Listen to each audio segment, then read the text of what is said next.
இது யார் பார்த்தீங்கன்னா, என் பையன் விவித். நான் வந்து காலையில எந்திரிக்கும் போதே சேர்ந்து எழுந்துட்டான். நான் வந்து இப்போ தான் உருளைக்கிழங்கு வந்து தொளி சீவி வச்சுருந்தேன். அதுக்கப்புறம் என்ன மாரியே அவனும் சீவுறேன் அப்படின்ட்டு பண்ணிகிட்ருக்கான்.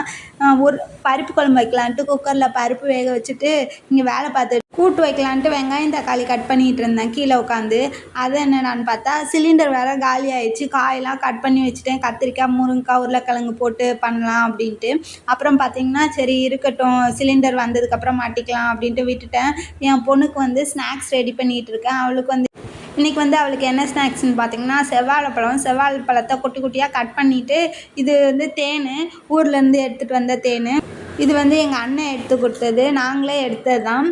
எப்போவுமே வாழைப்பழத்தை கட் பண்ணி விட்டுட்டு மேலே தேன் ஊற்றி விட்டு அவளே சாப்பிட்ருவா. இன்றைக்கி என்ன ஸ்நாக்ஸ்ன்னு பார்த்தீங்கன்னா, வாழைப்பழத்தில் தேன் ஊற்றி விட்டு, அப்புறம் வந்து பேரிச்சம்பழம், நெல்லிக்காய், இதுதான் ஸ்நாக்ஸு. இந்த நெல்லிக்காய் வந்து எனக்கு வேறு காலி ஆயிடுச்சு. எதுவுமே சமைக்கலை. சாப்பாடு மட்டும் வடித்து வச்சுருந்தேன். மற்ற காயெல்லாம் கட் பண்ணி வச்சுருக்கேன்.